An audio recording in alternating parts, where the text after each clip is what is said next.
Vale. Bueno, aceleraré un poco por el tiempo que nos ha ganado por el accidente, ¿no? Sí, fue un accidente.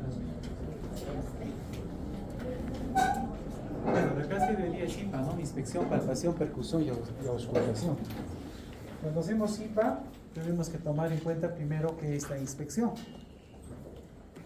En inspección, las maniobras psicológicas se dividen en 4 grupos: inspección, palpación, percusión y auscultación.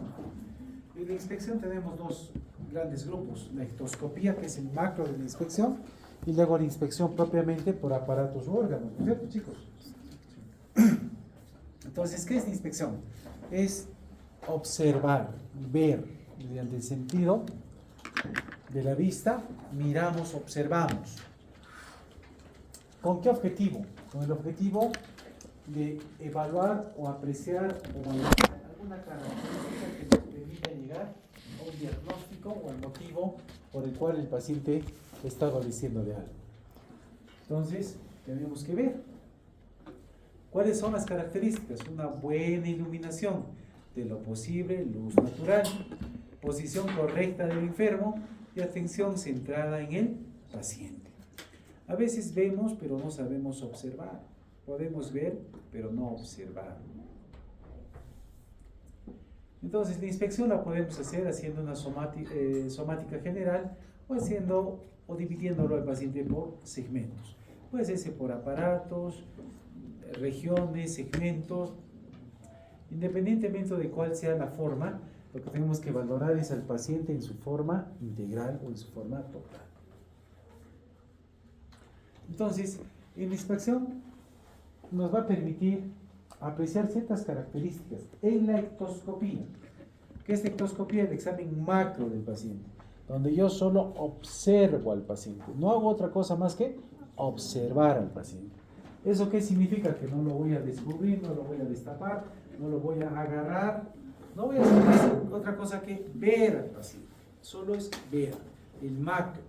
Porque después, cuando hacemos la inspección por regiones o segmentos, etcétera, ahí es donde yo hago, por ejemplo, la inspección de tórax, una inspección estática, una inspección dinámica, una palpación, una percusión y una auscultación.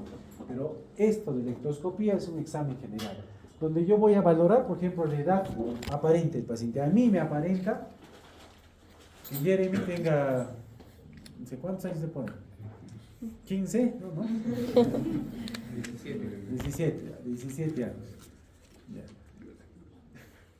¿Qué fases tiene? No. Podría impresionarme ahora que se ha vuelto colorado, ya no tan anémica, ¿no? Dispositivos, no tiene nada, ¿no? Pero ese es el macro del paciente. Entro y veo al paciente. Después tengo que valorar la marcha, es el cómo camina. Después valoro la constitución o somatotipos. ¿No es cierto? Tenemos 3 grandes grupos.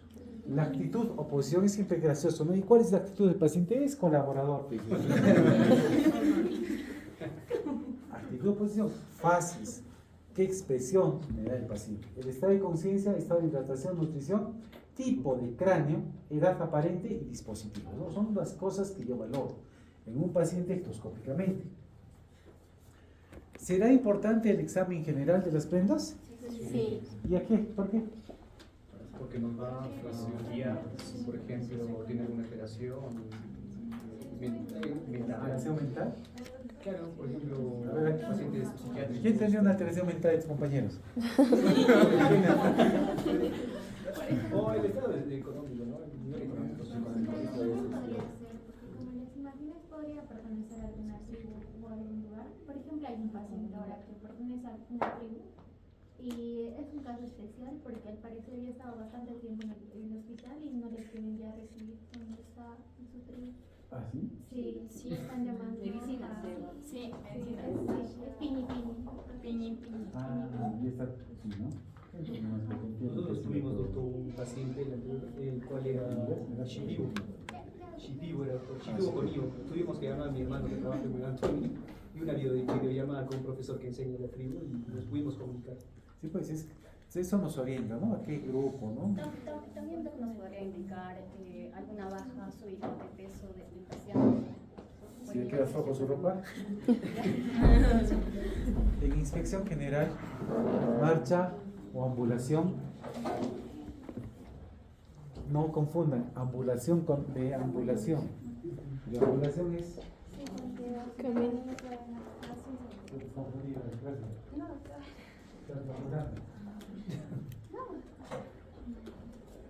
Eso es, ¿no? Caminar sin sentido es deambulación. Curiosamente, van a ver en los certificados, ¿no? Deambulación adecuada, ¿no? Deambulación está caminando sin sentido adecuadamente. No tiene sentido, ¿no? Una cosa es ambulación y otra cosa es deambulación, ¿no? ¿Cómo camina el paciente? Si es activa, es pasiva, nos muestra los movimientos del paciente, ¿no es cierto? A veces los trastornos en la marcha son por dolor, problemas articulares, debilidad muscular, falta de control y el movimiento. A ver, esto ponemos. Ay, no, ¿vas a poner?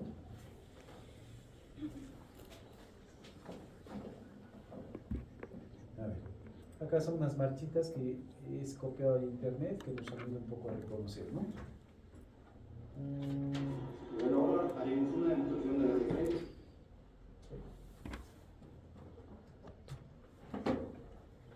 Marcha patológica en neurología.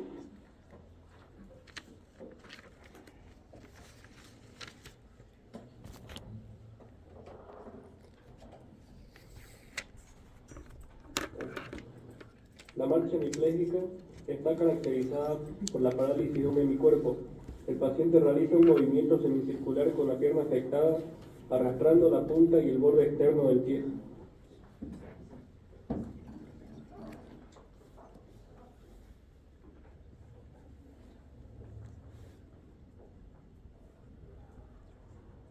El paciente presenta la cabeza y el tronco inclinados hacia adelante, los brazos adosados a los lados, los dedos y las manos temblorosas, aspecto inexpresivo e indiferente, mirada fija, escaso parpadeo y lentitud de movimiento voluntario.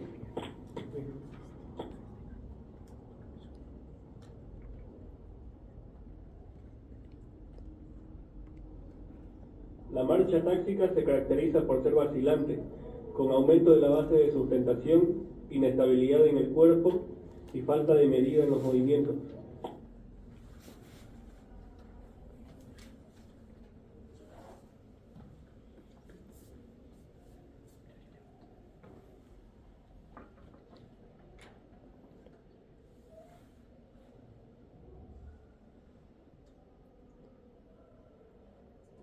Marcha espástica, caracterizada por la rigidez de las piernas y un movimiento compensatorio del tronco y miembros superiores.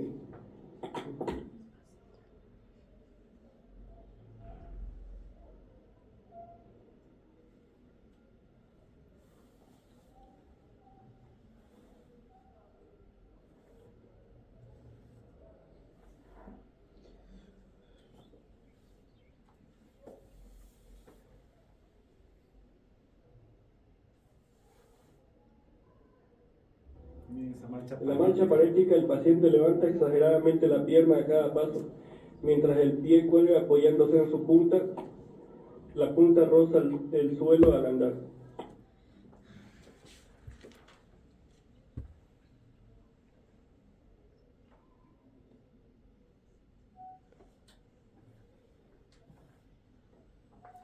Todas estas marchas tienen un objetivo que es identificar con esa marcha ciertas enfermedades. Ese es el objetivo de las El paciente marchas. marcha apoyando los dedos de sus manos y de sus pies sobre el suelo, el resto del cuerpo en cuclillas, avanzando como lo hace un sapo.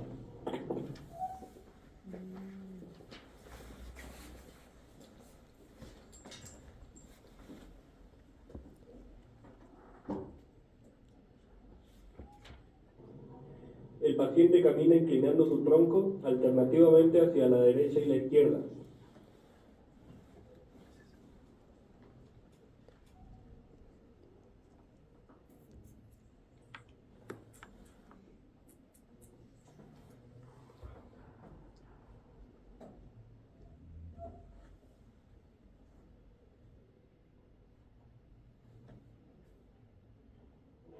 En esta marcha el paciente no puede mantener la alineación normal de la cadera, realizando movimientos balanceantes de esta. Entonces, cada marcha tiene un sentido, ¿no? Por ejemplo, una marcha epipléjica, como han visto, ¿no? Arrastra el cuerpo. O sea, la parte sana camina bien y la otra es arrastrada por la parte sana. Traduce que enfermedades cerebrovasculares, un infarto cerebral, una hemorragia cerebral, un tumor cerebral en un hemisferio que va a generar justamente la paralización de esa parte del cuerpo. Por ejemplo, una marcha parkinsoniana, ¿no? Una marcha festinante. Los pacientes pasos cortos con las manos temblorosas hacia adelante, como si se va a caer. Parkinson. Una marcha atáxica o atáxica, perdón. Es la marcha como el borracho, ¿no? Siempre dicen que como si estaría borracho. Y tiene dos orígenes, cerebelosa y vestibular. Acá, por ejemplo, faltaría la marcha la marcha tabética. La parética es con la punta al piso y suelo, por lesión a nivel de los nervios periféricos. Pero la marcha tabética, por ejemplo, es aquella marcha del paciente levanta el pie y cae con el talón, para percibir realmente la sensación de golpe y recién la punta. Y eso generalmente en relación a cordones posteriores. Entonces, la idea es esa, ¿no? Reconocer cómo marcha para darte cuenta a qué enfermedad puede estar asociado la dolencia del paciente. Ahora, en el biotipo, ¿no? Es cómo es el paciente, su constitución. 3 grandes grupos: el ectomorfo, endomorfo y mesomorfo. Aunque hay otra clasificación que clasifican también al displásico, ¿no? Donde es el desproporcionado. Por ejemplo, ectomorfo, endomorfo, mesomorfo. ¿Quién es el ectomorfo? El paciente alto, longilíneo, de cuello largo, extremidades largas, donde la envergadura es mayor o menor que la altura. Menor que la altura. Así como son largas sus extremidades superiores, también sus inferiores. Entonces hace que su envergadura, que simplemente es la medida que sale de la punta del dedo medio al otro lado, sea menor o mayor que la talla. Esa es la envergadura. Entonces recuerden que no es malo ser ectomorfo, endomorfo, mesomorfo. Porque puede haber ectomorfos gorditos, mesomorfos gorditos o flaquitos. ¿Para qué nos sirve? Porque hay ciertas características semiológicas que nos van a permitir llevarlo a uno o a otro grupo de enfermedades. Por ejemplo, un endomorfo que nos sirve. Diabetes. Problemas cardiovasculares, ¿cierto? Eso dice Sheila, ¿verdad? Malú, ¿y un ectomorfo? Ectomorfo, problemas de obesidad. Psiquiátricos. Esta clasificación de ectomorfo, endomorfo y mesomorfo sale justamente del famoso libro de Cervantes, ¿no? En Don Quijote de la Mancha, donde describe a Don Quijote como un tipo alocado, con su famoso, con Dulcinea, ¿no? Y Sancho Panza, ¿qué es? El endomorfo típico, ¿no? Viendo nomás la portada ya ves, ¿no? Un tipo alto, medio psiquiátrico, y el otro pues un gordito, ¿qué término usar? Todo relajado, todo esplácnico, despreocupado, ¿no? Y entre los dos está el mesomorfo. ¿Qué parámetros valoramos? Uno es la envergadura, el otro es la relación entre las últimas costillas y el esternón, para ver cómo se forman esos ángulos. Mientras más gordito, el ángulo con el esternón, más horizontalizado. Más delgadito, más agudo. La relación tórax-abdomen. Tórax, empezando de la horquilla del esternón con apéndice sifoides y sínfisis pubiana, siempre la relación debe mantenerse de 1 a 1, con un ligero predominio del tórax sobre el abdomen. Pero en el brevilínico, ¿qué pasa? Predomina el abdomen sobre el tórax. Y en el longilínico, el tórax sobre el abdomen. ¿Me dejo entender? Son parámetros que tenemos que valorar para definir a qué patología se nos puede aproximar el paciente. Aquí están los normio, probi y longi, ¿no? La actitud o postura, o posición. A veces confundimos porque los libros también no se ponen de acuerdo. Algunos nos dicen que la actitud es una cosa y la posición es otra cosa. Algunos dicen que es lo mismo. Sin embargo, yo creo para términos más prácticos, la posición se refiere a si está sentado, ¿Está parado o está echado? Y la actitud, las variantes de cada uno. Por ejemplo, en la actitud, el paciente está echado, de cúbito dorsal. Pero puede tener una variante, el Fowler o el semifowler. O puede estar en Trendelenburg, que es el paciente con los pies hacia arriba, pero de cúbito. O puede estar sentado en posición o en actitud ortopneica, ¿no es cierto? Hacia adelante. Y por ejemplo, la ortopnea, ¿qué nos indica? Generalmente insuficiencia cardíaca. Ahora, dentro de las actitudes también tenemos el activo y el pasivo. El activo es aquel paciente que, como ustedes, se mueve, pero dentro del activo tenemos tres grandes grupos. El indiferente, el preferente y el obligado. Pero a veces les digo, a ver ese paciente en qué posición está, es activo obligado. ¿Cómo es un activo? Ya, activo obligado. Bueno, ¿por qué dices que es activo obligado? Porque está amarrado. Está obligado a estar amarrado. No es a eso que se refiere. El activo indiferente, así como ustedes estarían hospitalizados por X cosa y quieren estar echados por acá, por allá, como quieran. El preferente es aquel que prefiere un sitio específico porque se siente mejor. Por ejemplo, un golpe en el tórax, prefiere estar al lado derecho y no al lado izquierdo del golpe porque se siente más cómodo. Y el obligado, activo obligado, la ortopnea. El paciente está sentado, porque cuando se echa, le falta aire. Y si le falta aire, tiene que estar obligatoriamente sentado para estar mejor. También puede estar echado, pero con varias almohadas. Ya, pero igual, ¿no? O sea, se entiende el ejemplo. O la posición maometana. El paciente está hacia adelante como una plegaria maometana porque le mejora el dolor al estar en esa posición en el caso de la pericarditis. La irrigación de la región Recorrer, claro. Mejora su posición. Entonces, a eso se refiere. Y el otro es el pasivo, ¿no? ¿El pasivo qué paciente es? ¿El paciente que está? En coma.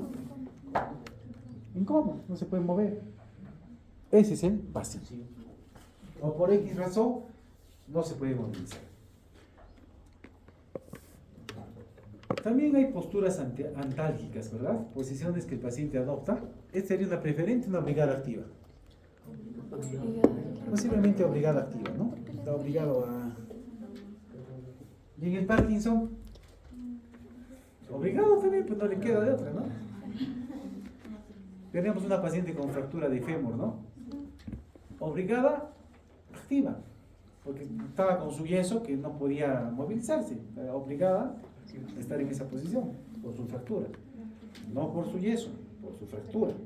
Porque van a decir, está con su yeso y está obligada. No, es por la fractura que tiene yeso y por la fractura está obligada, está en una posición porque si no le duele. Fases. Creo que esta es una parte muy importante de la semiología. Reconocer las diferentes fases del paciente que nos permitan identificar ciertas enfermedades. Desde una fase anémica, ¿y qué parámetros tomamos en cuenta? O sea, es la expresión que nosotros vemos en el paciente y digo, ella tiene una fases X. ¿Por qué? Por esto, por aquello y por esto. Y eso apunta a una, no sé, a ver, histérica, anémica, etc.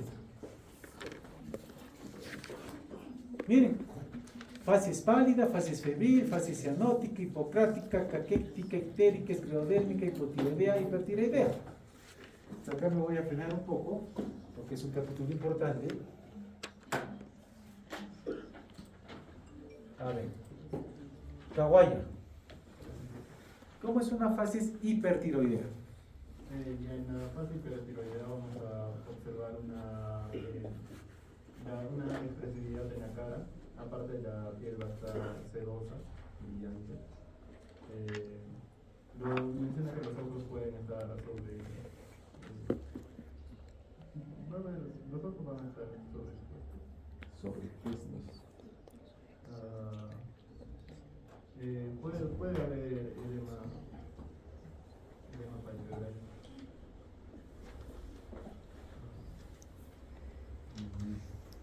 Ahí por ahí, ¿no? En el hipertiroidismo, exoptálmicos.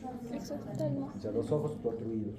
Desaparición de Piel brillosa, pómulos marcados, piel brillosa, piel brillosa.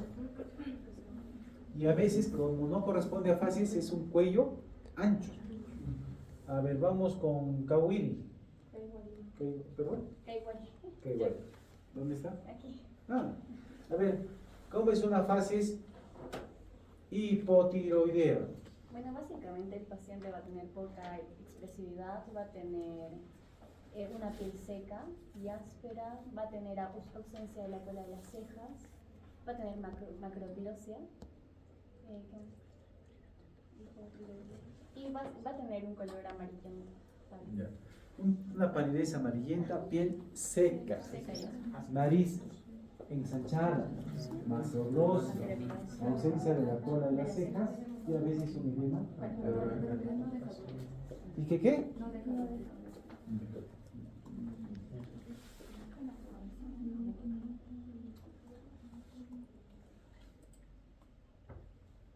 Sheila está por allá.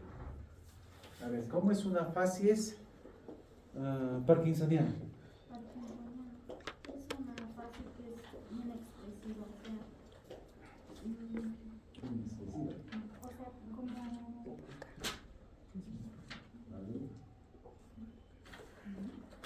como es una fase donde el paciente va a estar inexpresivo. No, inexpresivo.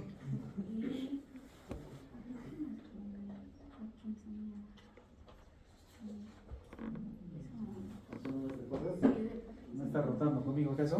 No han tocado todavía el tema, ¿no? Nos vemos atrasados. Es una fase inexpresiva, es lo que más deben recordar. Por eso lo conocen como fases de jugador de póker. Porque todo el póker supuestamente no se puede emocionar ni entristecerse al recibir sus cartas. Entonces tiene que mostrar inexpresión. Doctor, también en esta fase se va a ver la boca entreabierta y por ende va a haber cialorrea. Aparte de ello va a tener los ojos van a tener los ojos hundidos y también rubicuntez en los pómulos. ¿Qué pidas? Pompillo. Pompilla, ¿no? ¿Tu apellido? Rosas, doctor. Rosas. Rosas Diana.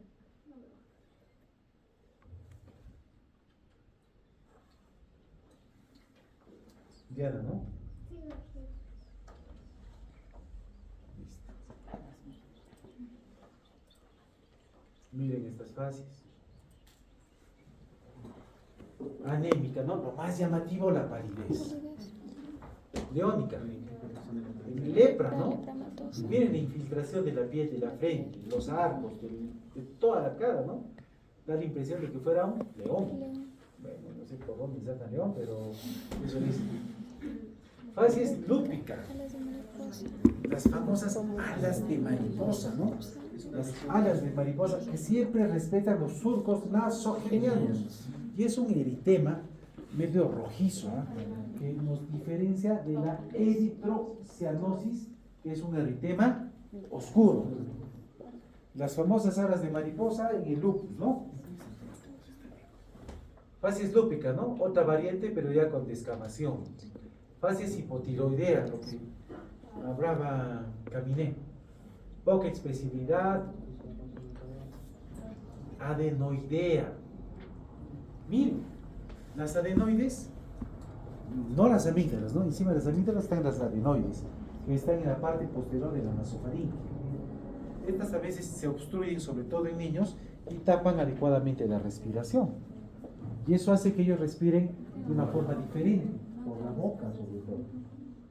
Y si adoptan, por ejemplo, las fosas nasales se achican, la boca se te abre, con los labios un poco más gruesos, los mentones se hunden y la cara se vuelve más alargada. La mandíbula también es retraída en estos pacientes. Doctor, Ya, fases adicionales, por ejemplo. A ver, van a haber muchos pacientes, al menos yo veo muchos pacientes que vienen y me dicen, me he manchado, debo estar mal de riñón, me dicen, ¿no? O del hígado, ¿no? Eso les va a pasar. Mi cara se ha manchado, estoy mal del hígado o del riñón. ¿Cuál es la respuesta? ¿Será cierto? ponte un protector solar y ya. Porque en nuestra zona lo que más va a primar es la hiperpigmentación por sol. Los de tez clara tienen más tendencia a mancharse que los de tez oscura. Y más tiempo, más exposición, más irradiación, más pigmentación. Pero, ¿por qué dicen eso? Porque justamente antiguamente en la fase addisoniana, esa era esta hiperpigmentación que vemos acá. Justamente porque había mucha tuberculosis. Y los pacientes con tuberculosis suprarrenal, glándulas suprarrenales, producían justamente esta enfermedad que se conoce como la enfermedad de Addison. ¿Qué es la enfermedad de Addison? Tenemos hipófisis, tenemos hipófisis pituitaria, hipófisis, y la hipófisis normalmente va a producir un estimulante que es la ACTH. La ACTH va a la glándula suprarrenal para producir glucocorticoides y mineralocorticoides. O sea, todo eso es fisiología. ¿Qué pasa si la suprarrenal está afectada con la enfermedad? No va a producir. Y al no producir, la ACTH va a estimular mucho más a la glándula suprarrenal para estimularla. Entonces incrementa la ACTH. Pero la ACTH se parece mucho a la MSH. Y los melanocitos reconocen al incremento de ACTH y le empiezan a pigmentar al paciente. Pero eso pasa en la enfermedad de Addison o Addison primario, porque también hay Addison secundario, donde contrariamente el daño está en la hipófisis. Ahí no hay ningún incremento de ACTH, por el contrario hay disminución de la ACTH. Ahí no se van a hiperpigmentar, solamente en las enfermedades donde se hiperpigmentan por el incremento de la ACTH que se parece a la MSH, y justamente la MSH es el principal estimulante de los melanocitos para la hiperpigmentación. ¿Se entiende, verdad? Sí. Entonces, siempre sale esa fases, ¿no? Por ejemplo, la fases heliotrópica en la dermatomiositis. Miren esos párpados, color violeta. La fase cianótica. Y hay que reconocer la cianosis central y la cianosis periférica, ¿no es cierto? Y la cianosis central simplemente se produce por una disminución de la hemoglobina, por un incremento de la hemoglobina reducida. ¿Qué es la hemoglobina reducida? Aquella hemoglobina que no capta oxígeno. Cuando es mayor a 5 gramos por decilitro, ya se nos presenta la cianosis. Y miren esos labios, ¿no? Los labios están oscuros. Los labios están oscuros. Entonces, esta es la fases, por ejemplo.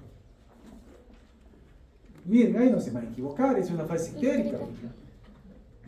Fases mitral. Acá tal vez está un poquito más rojito, ¿no? Normalmente es una eritrocianosis, es un rojo oscuro.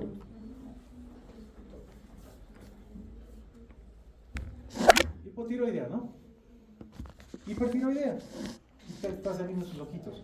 ¿Y por qué creen ahí que hay exoftálmos? En la fase hipertiroidea hay una retracción en este caso. Claro, porque el ojo se sale, va a haber Del retracción. párpado superior. Pero ¿por qué hay exoftálmos? Y en este caso los ojos en algunos pacientes se encuentran salidos y hay un signo que utiliza el médico para ver ese signo, se llama grafe, que es señalar al examinar señala su dedo, le pide al enfermo que sigue el dedo de arriba hacia abajo y puede observar la esclera, en este caso desde el borde superior de la iris hacia lo que sería el borde correspondiente del párpado superior. Ya, pero ¿por qué es el exoftálmos? Retracción del párpado superior. A ver, LIT será porque ya es. Doctora, es la acumulación de sustancia mucopolisacárida a nivel de la región retrovulvar. Muy bien. Esa es la respuesta. A nivel de región retrovulvar hay sustancia mucopolisacárida que hace que el ojo salga. Y eso genera exoftálmos. Y eso genera a la vez lagoftalmos, que es la imposibilidad del párpado de poder cubrir el ojo. Es lo más llamativo en el hipertiroidismo. Cushing, ¿no? Fases en luna llena, ¿no? Una cara de luna llena. A veces a esta fase se agrega el hirsutismo, que son vellosidades en zonas no habituales. Si yo le encuentro bigotes a vuestra compañera, ¿es hirsutismo o no? Sí, ¿no es cierto? Pero si le encuentro a vuestro compañero, ¿también? No, porque ella no debería tener bigotes, él sí. Si ella tiene en una zona donde no debe ver, se llama hirsutismo, ¿no es cierto? Las vellosidades en zonas... Hay un dato justamente de la calle Cushing donde indican cuando va a haber el síndrome de Cushing va a ser por fármacos, se va a diferenciar porque no va a haber hirsutismo dentro del paciente, que es un dato que está importante, ¿no? Por eso que te hablamos de Cushing primario y Cushing iatrogénico o secundario. El secundario es porque se incrementan la dosis de corticoides. O sea, ellos... Es típico, ¿eh? Yo veo se ve un montón de Cushing iatrogénico. Sobre todo para los dolores osteoarticulares, ¿no? Me duelen las rodillas, dos cosas, ya dexametasona más diclofenaco, y como les calma, se sigue, hasta que se vuelven Cushing. Había un paciente en la cama, pero antes que ustedes empiecen, se excedió y era un Cushing así y hizo diabetes, ¿eh? Peor tal vez se complicó y hizo una celulitis. Pero se colocaba, pues, según él, se colocaba 2 veces por semana, pero por lo que hemos visto era mucho más. Acromegálica, ¿no? Se ubica en el increíble Hulk, ya igualito, ¿no? Solamente con un poquito de prognatismo, es decir, la mandíbula un poquito más alta. Parkinsoniana, ¿no? Inexpresiva. Miasténica. Y hay varios miasténicos en Cusco, ¿eh? No se dan cuenta y caminan medio así. ¿Por qué? Porque cuando se paran el párpado se les cae, entonces para ver se van así, miran así. Y aumenta con el día la tos febral. Esa es la cosa. ¿Y esa fase puede ser causada por algo neuronal? Normalmente es justamente por la enfermedad que se llama miastenia gravis. Sí, está malito y está parecido. Caquética, ¿no? Creo que es una fase muy común. La prominencia de los arcos superciliares,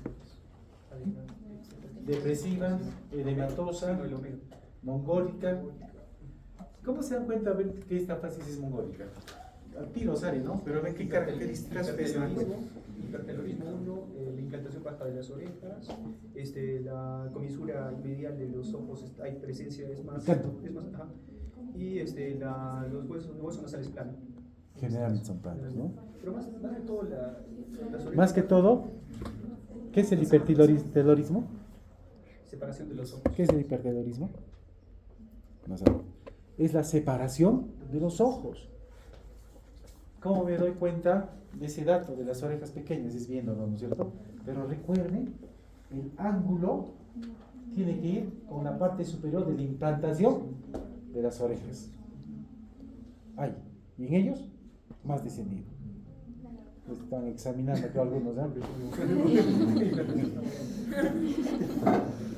Macroglosia, nariz aplanada. Macroglosia, nariz aplanada, ¿no es cierto? Son características, pero ustedes ven, no se van a confundir. Pero a veces dicen, ¿por qué es esta fase mongólica? Y no saben reconocer. Es como cuando hago semiología de piel. ¿Sabes qué es una costra? Pero ¿qué costra eso? ¿Qué se sabe después? Pero descríbeme qué es, o sea, semiológicamente, ¿no? No saben. Igualito les estoy poniendo el ejemplo. Saben, lo van a reconocer, pero sí, pero ¿y por qué? ¿No? O sea, hay que aprender a reconocer y caracterizarlos, ¿no es cierto? Mira, esta es hipocrática, ¿no? Muy parecida a la caquéctica, solamente que es sudor con sudoración fría, ¿no? Palidez y ojeras.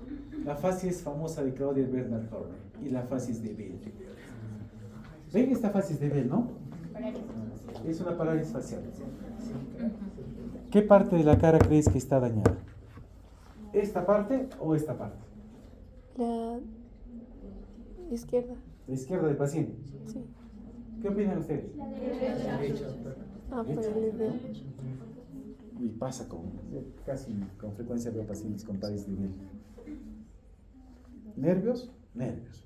Si esto se muere, este jala. Y si jala, se jala el lado sano. El lado enfermo se supone que es este lado, y se deja jalar por el lado sano. Esa es la Bell o parálisis facial periférica. Está de conciencia. Vamos a acelerar un poquito. Nivel de conciencia. Despierto, somnoliento, soporoso y comatoso. ¿No es cierto? ¿Cómo estás tú? ¿Qué nivel de conciencia tienes? Despierta, vigilia. Está asustada. No existe eso. Despierto, ¿no? El somnoliento. Está dormido. Hola. Despierta.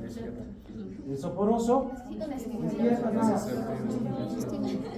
Y despierta. Y el comatoso, nada, ¿no?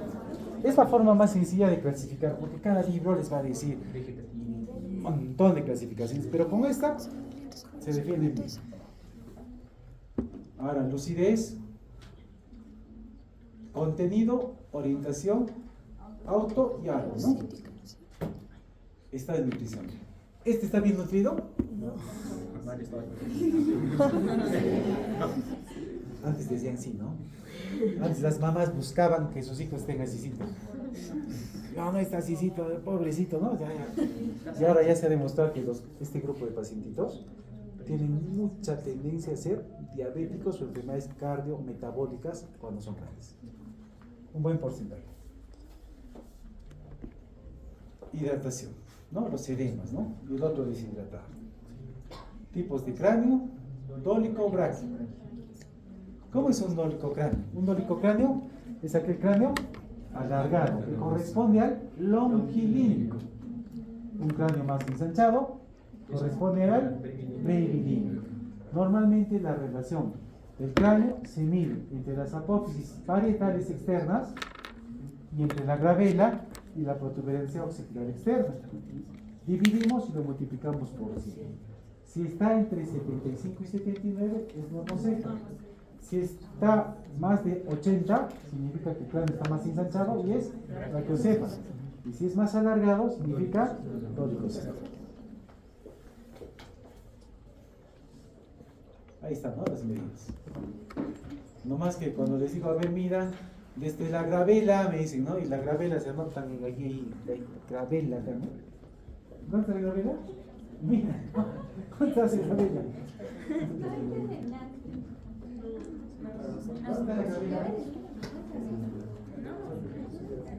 Sí, porque en serio, se notaban gravela y se apuntaban acá a la gravela. La edad aparente, ¿no? Aunque ahora con tanta cirugía plástica cada vez parecen más jóvenes, ¿no? Bien. Dispositivos, ¿no? Palpación. En IPA, palpación es otro parámetro importante, es cómo yo agarro, cómo siento, cómo palpo, cómo percibo. Y yo percibo principalmente con los pulpejos de mis dedos, de mis falanges distales. Es lo que más debe trabajar. También la parte interna de la mano o el talón de la mano, ¿no? Son las principales zonas que tienen que presionar o palpar. Busco temperatura. ¿Temperatura con el pulpejo? No, con el dorso. Principalmente de la segunda falange. ¿Delimito masa? Sí, con los pulpejos. También puede ser con dedos, ambas manos. También me sirve para captar vibraciones vocales. ¿No es cierto? Frénicos. Por ejemplo, yo le voy a decir el pecho. Digan 33. 33. 33. Eso es una vibración vocal. Y si ustedes le colocan las palmas ahí o a la espalda del paciente, también van a sentir que vibra. 33. ¿Y esa vibración para qué me sirve? Para identificar si hay alguna... ¿Para qué sirve?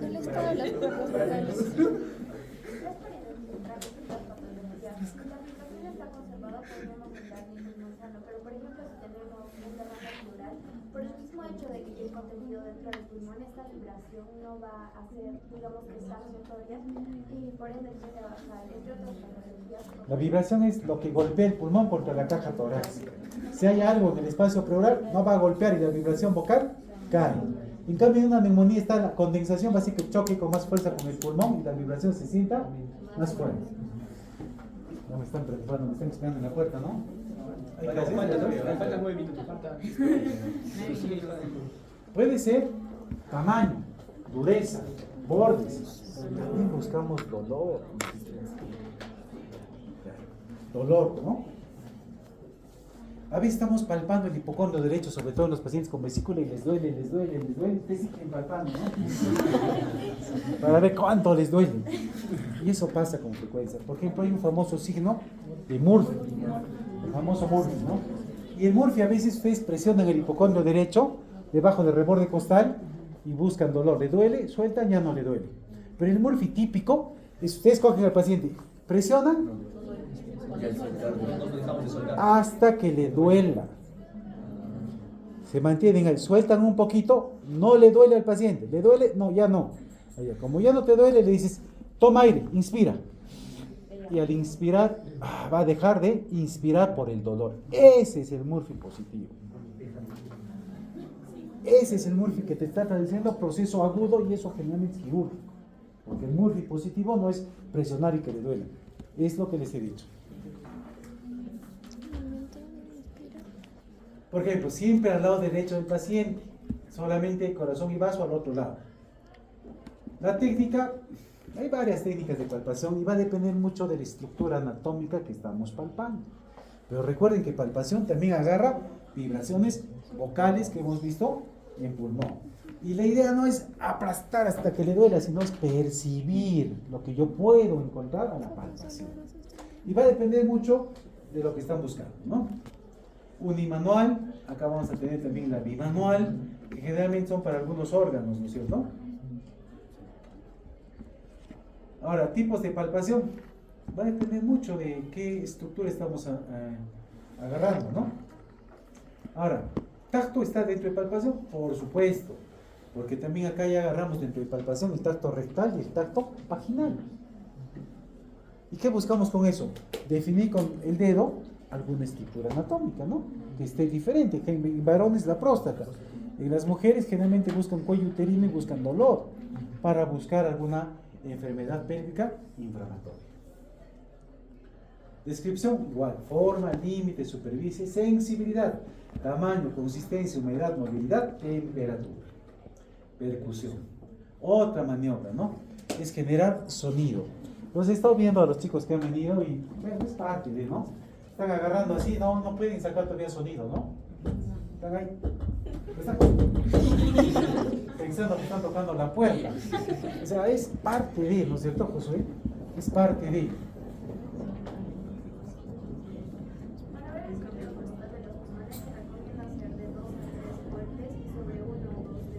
Uno a dos golpes, 3 ya no. 1 a 2 golpes. No más. Y va a depender qué estructura está por debajo, ¿verdad? Sí. Si es duro, mate. Si es vacío, timpánico.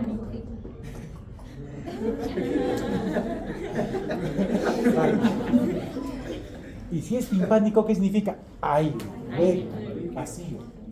¿No es cierto? Líquido no, líquido es su mate. Las estructuras duras como el hígado, mate, o su mate. El espacio de fraude, ¿cierto? ¿Para qué me sirve? En el pulmón, por ejemplo, derrame pericárdico, perdón, derrame pleural. Lo que estamos buscando con, no sé si es con tu grupo, en la citis del paciente, ¿no es cierto? Asitis. Los acomodamos, percuteamos, mate. Arriba, timpánico, abajo mate, porque el líquido acítico se bajaba. Se bajaba, ¿no es cierto? Para eso nos sirve. Métodos, ¿no? Hay la inmediata o directa, la digito-digital, la faceta dorsal, la puntiforme y resorte, percusión digital, percusión y saltos.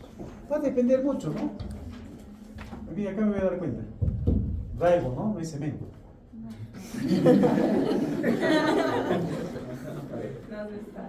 Pero hay varias formas, ¿no es cierto? Entonces, la ortopercusión de Frey's, por ejemplo, así se pone, ¿no?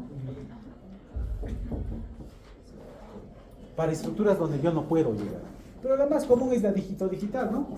Agarro mi mano solo en la parte distal o en la media.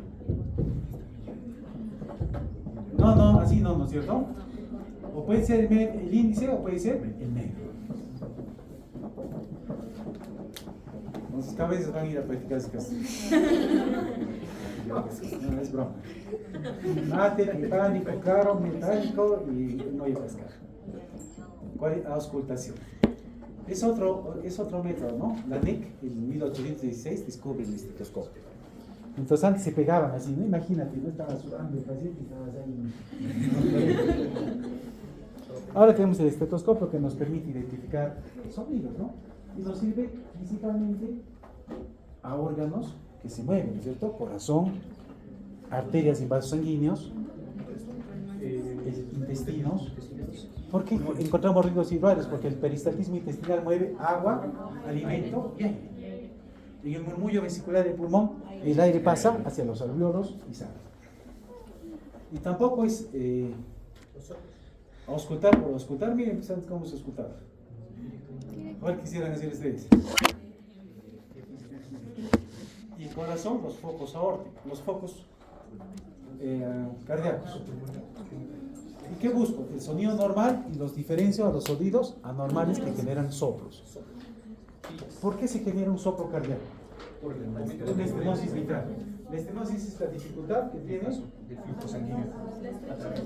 Estrechez para abrirse. Entonces, si tiene que salir por un canal y no se abre bien, va a generar un soplo.